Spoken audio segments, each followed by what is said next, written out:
जय Shri Krishna.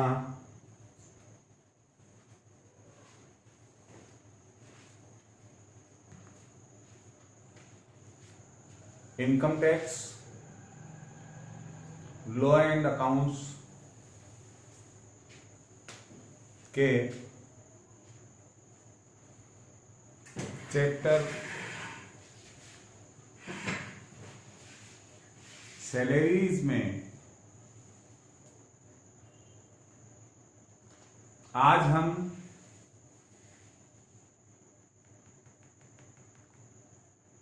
How to compute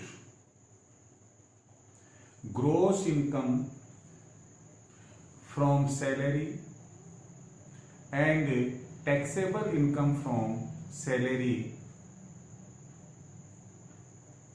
के format की स्टडी करें। सवाल है कि पिछले वीडियो में हमने आपको एंटरटेनमेंट अलाउंस दूसरे नंबर पर लेकर और कहा था कि अब इसको कंटिन्यू करेंगे, लेकिन कुछ कमेंट्स आए कि सर हमें आप उस सीक्वेंस में, उस ऑर्डर में बताइए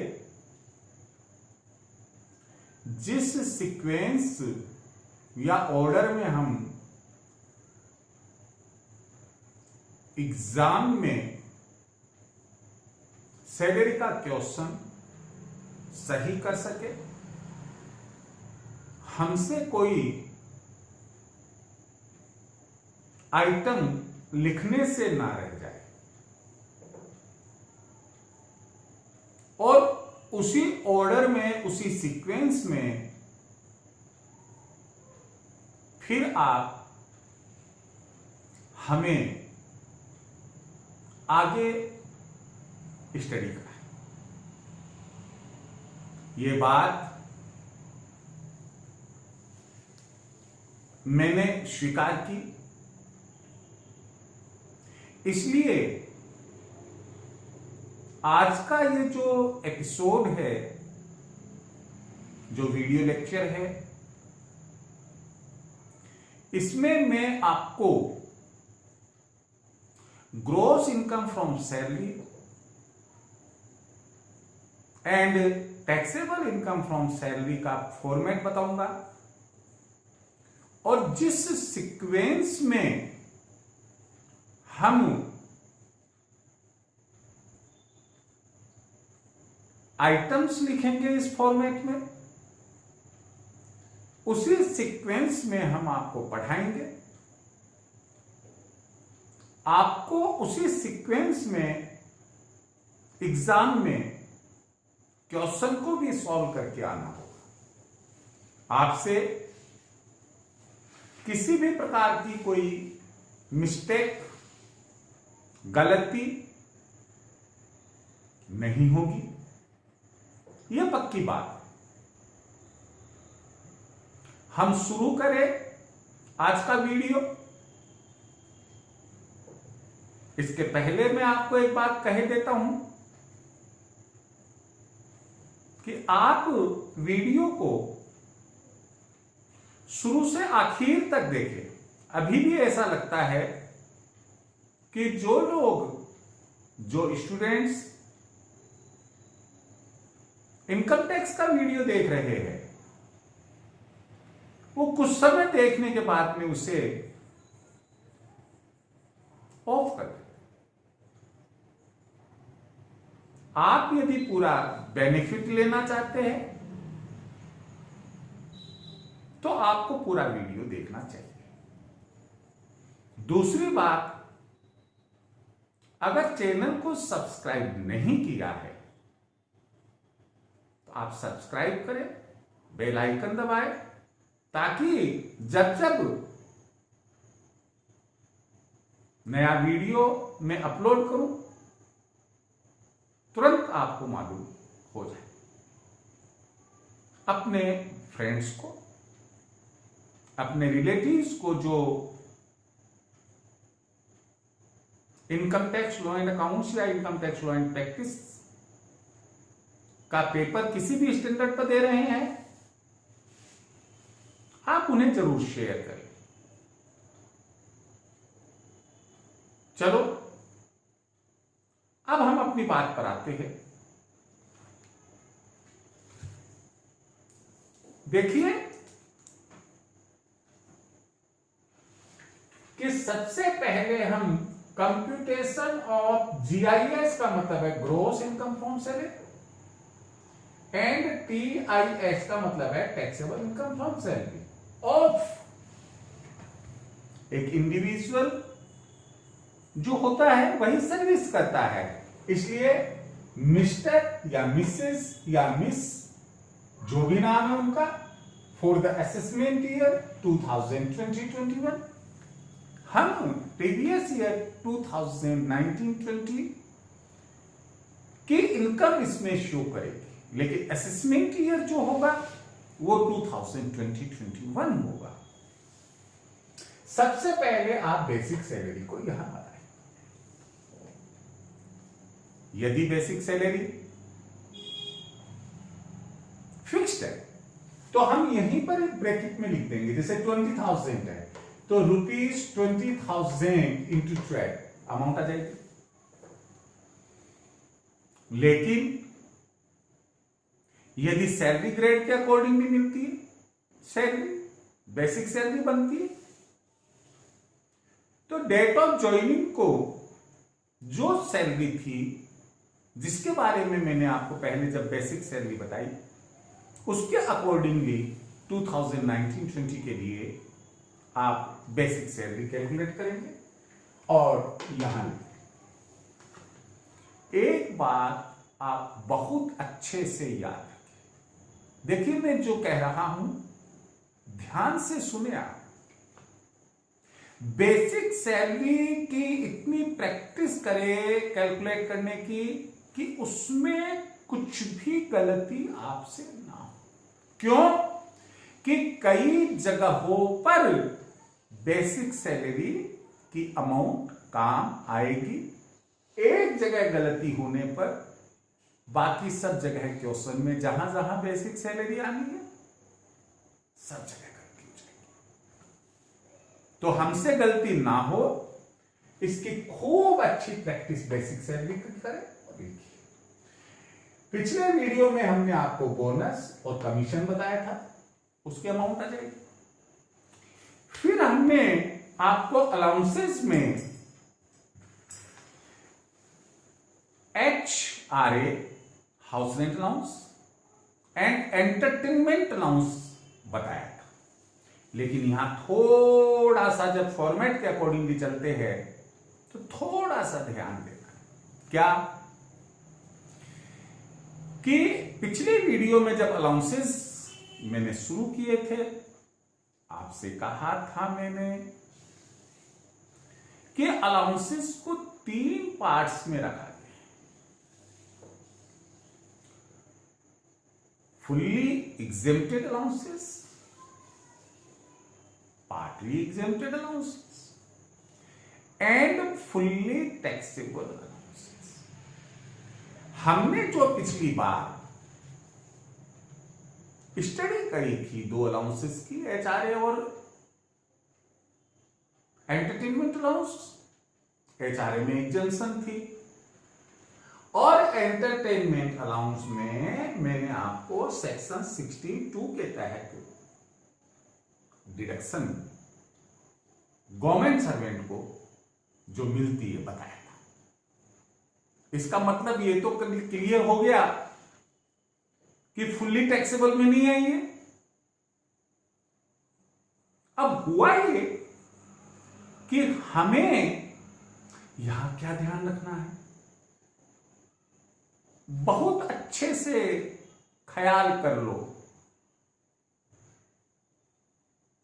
कि पहले फुल्ली एग्जेम्प्टेड अलाउंसेस आप एकदम कंठस्थ करेंगे, लर्न करेंगे। दूसरे नंबर पर पार्टली एग्जेम्प्टेड लर्न करेंगे। सपोज करो ये दोनों मिलाकर 20 अलाउंसेस होते हैं। ये फिक्स है according to income tax act 1961। ये definitely fully exempted and partly exempted।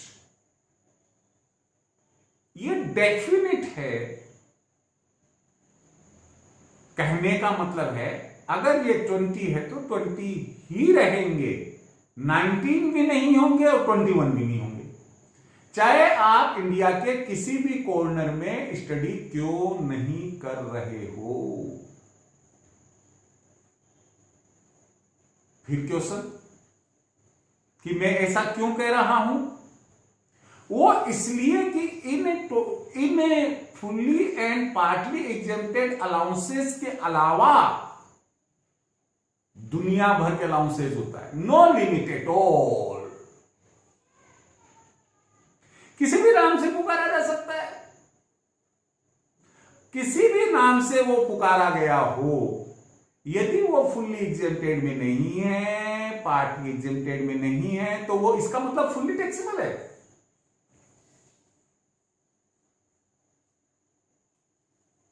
ऐसे अलाउंस को सबसे पहले हम लिखिए। आप कहेंगे कि सर पिछले वीडियो के अंदर तो आपने ऐसा नहीं कहा, आपने तो डायरेक्ट एचआरए शुरू करवा दिया था। वो जस्ट एचआरए की इंपॉर्टेंस, एंटरटेनमेंट अलाउंस की इंपॉर्टेंस, और उसके बाद में भी अगर उसी रूप में मैं कंटिन्यू रहता तो हो सकता है कि education allowance, hostel allowance, tribal area allowance etcetera etcetera ये चीज सब हम बताते आपको।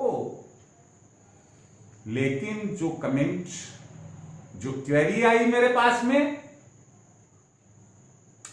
तो उसकी वजह से मैं ये चाहता हूं कि आप सब लोगों को बेनिफिट मिले और आप इस फॉर्मेट को देखे, सुने और बार बार बनाकर प्रैक्टिस करें, ताकि कोई भी किसी भी प्रकार की आपसे गलती ना हो। गलती की पूरी गुंजाइश, संभावनाएं, पॉसिबिलिटीज खत्म हो जाए।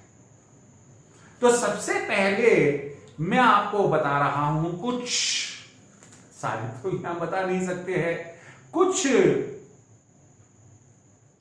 Fully taxable allowances.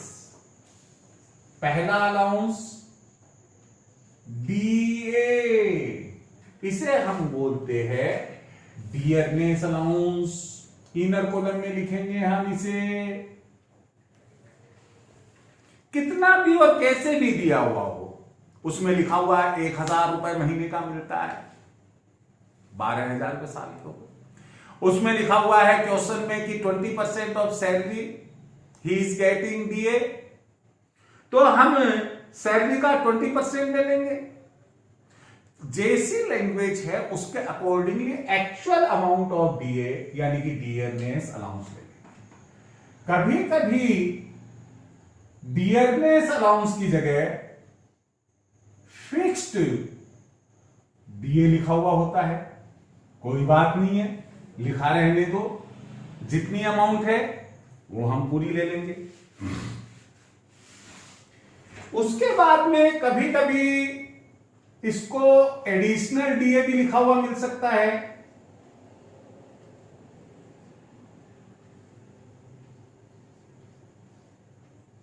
कोई बात नहीं है, एडिशनल डीए के रूप में जो अमाउंट आ रही है वो ले लेंगे। इसका मतलब ये हुआ simple DA, fixed DA, additional DA, किसी भी रूप में डियरनेस अलाउंस दिया हुआ हो वो हम यहां पर ले लेंगे। देन उसके बाद में देयर आफ्टर, उसके बाद में सीसीए यानी सिटी कंपनसेटरी अलाउंस। जो बिग सिटीज होती है उन सिटीज के जो लिविंग कॉस्ट होती है उन सिटीज में वो भी ज्यादा होती है, वो किसी भी रूप में हो। तो एम्प्लॉय को अट्रैक्ट करने के लिए ये अलाउंस CCA, उसके जो लिविंग कॉस्ट बढ़ गई किसी वजह कि वो बिग सिटी की वजह से, उसे कंपनसेट करने के लिए सिटी कंपनसेटरी अलाउंस दिया जाता है, होल अमाउंट। इसमें लिखा हुआ है 6% of basic salary, no problem. उसमें लिखा हुआ है 6% of basic salary plus DA, no problem. उसमें लिखा हुआ है क्वेश्चन में 200 rupees per month, no problem. Actual amount जो आ रही है वो हम यहां लिख देंगे। उसके बाद में जैसे मेडिकल अलाउंस,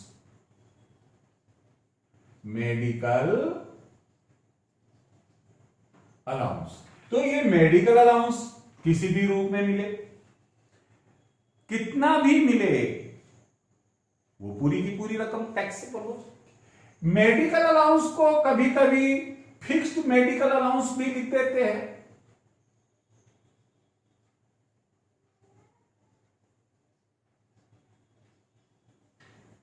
वो भी कोई बात नहीं है। ये यहां तक और भी कई ऐसे अलाउंसेस है जो कभी हम, जो जितने भी क्वेश्चन बन पाए न्यूमेरिकल, हम आपको बताएंगे, उसमें आएंगे। ये अलाउंसेस फुल्ली टैक्सेबल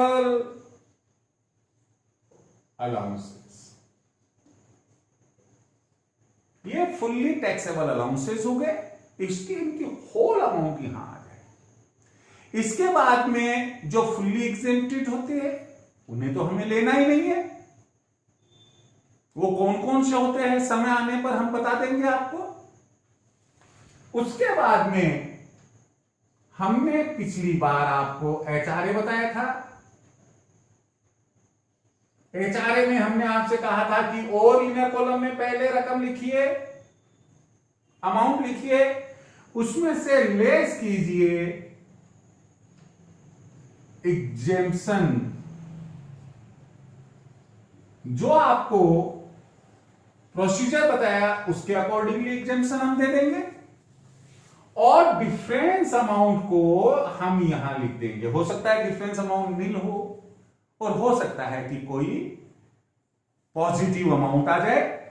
कहने का मतलब जैसे कल हम पिछले वीडियो में हमने आपको बताया 48,000 और 36,000 एग्जेम्प्ट है, तो 12,000 इट इज पॉजिटिव अमाउंट। लेकिन कभी भी नेगेटिव अमाउंट नहीं आ सकती है, नहीं आएगी। इसलिए आप ये तो सोचिए ही मत कि माइनस में आएगा। यहां पर कम से कम कितनी भी अमाउंट हो सकती है, और कम से कम में नील भी हो सकता है। एंटरटेनमेंट अलाउंस,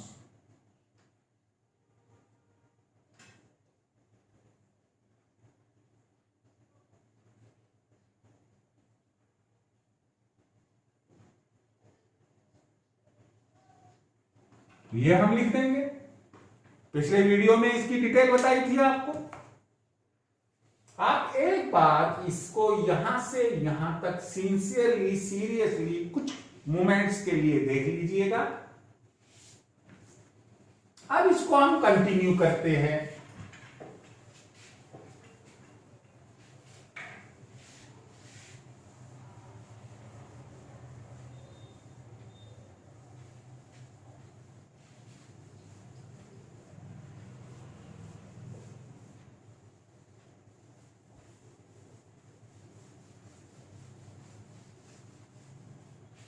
हम कंटिन्यू करते हैं। इसमें नेक्स्ट अलाउंस हो सकता है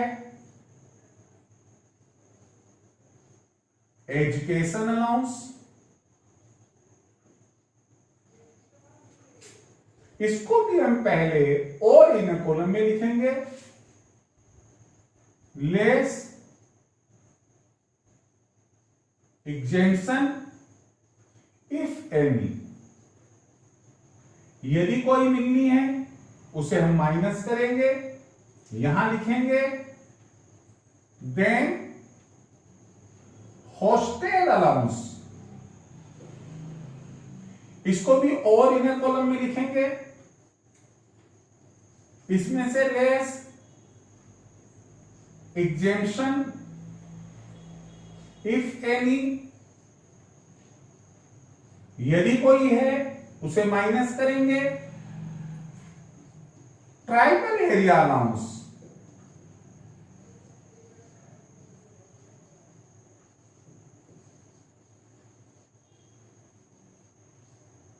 इनर कॉलम में लिखेंगे लेस एग्जेम्पशन इफ एनी, उसको माइनस करेंगे, लिख दे। इसी प्रकार से और भी अलाउंसेस हो सकते हैं, ETC यहां लिखा हमने। ये जो अलाउंसेस बताए, जिनकी जो आप फर्स्ट टाइम यहां पर देख रहे हैं, इनके बारे में मैंने आपको अभी तक नहीं बताया है। ध्यान रखिए, हम इनकी स्टडी करेंगे, पॉजिटिवली स्टडी करेंगे हम इसकी, लेकिन ये फॉर्मेट पूरा होने के बाद में अलाउंसेस का हम टोटल लगा देंगे और इस टोटल को आउटर कॉलम में लिख देंगे। उसके बाद जो नेक्स्ट पॉइंट आएगा वो हमारा आएगा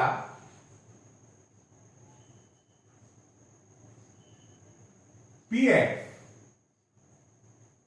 ये प्रोविडेंट फंड होता है, एक बहुत ही इंपॉर्टेंट पॉइंट है, और आपको जिस समय हम आपको बताएंगे उस समय आपको सुनने में भी बहुत अच्छा लगेगा, एग्जामिनेशन पॉइंट ऑफ व्यू से बड़ा इंपॉर्टेंट है, और तो और जब प्रैक्टिकल लाइफ में आप सर्विस करेंगे उस समय भी प्रोविडेंट फंड एक इंपॉर्टेंट रोल अदा करेगा। यहां ब्रीफ में मैं बता देता हूं, स्टैट्यूटरी प्रोविडेंट फंड होता है, रिकॉग्नाइज्ड प्रोविडेंट फंड होता है, एंड अनरिकॉग्नाइज्ड प्रोविडेंट फंड होता है। लेकिन इन तीनों के इनकम टैक्स प्रोविजंस क्या है हम समय आने पर बताएंगे, और यहां पर क्या और कैसे अमाउंट लिखनी है यह भी हम समय आने पर बता देंगे। और वैसे अभी हम लिखते हैं, देखिए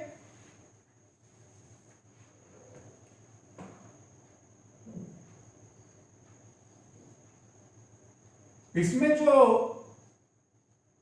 आइटम भी आएगी वो है employers contribution in recognized provident fund in excess of, जो भी परसेंटेज यहां आएगा वो मैं आपको समय आने पर बताऊंगा, इतने परसेंट, और ये अमाउंट यहां लिखेंगे। इसी तरह से रिकॉग्नाइज्ड प्रोविडेंट फंड, प्रमाणित भविष्य निधि, हिंदी में बोलते हैं इसे प्रमाणित भविष्य निधि, रिकॉग्नाइज्ड प्रोविडेंट फंड जो इनकम टैक्स कमिश्नर के द्वारा रिकॉग्नाइज किया जाता है। Interest on balance of recognised provident fund, एक सर्टेन परसेंटेज से ज्यादा यदि इंटरेस्ट क्रेडिट होता है रिकॉग्नाइज्ड प्रोविडेंट फंड में, तो उस अमाउंट को भी हम यहां लिखते हैं। तो अलाउंसेस के बाद में 5th नंबर पर employees contribution in recognized provident fund in excess of such and such percentage and interest on balance of recognized provident fund up to a certain percent। उसके बाद के अंदर जो मिलता है in excess interest on balance of recognised provident fund एक certain percent तक exempt होता है और उससे ज्यादा जो मिलता है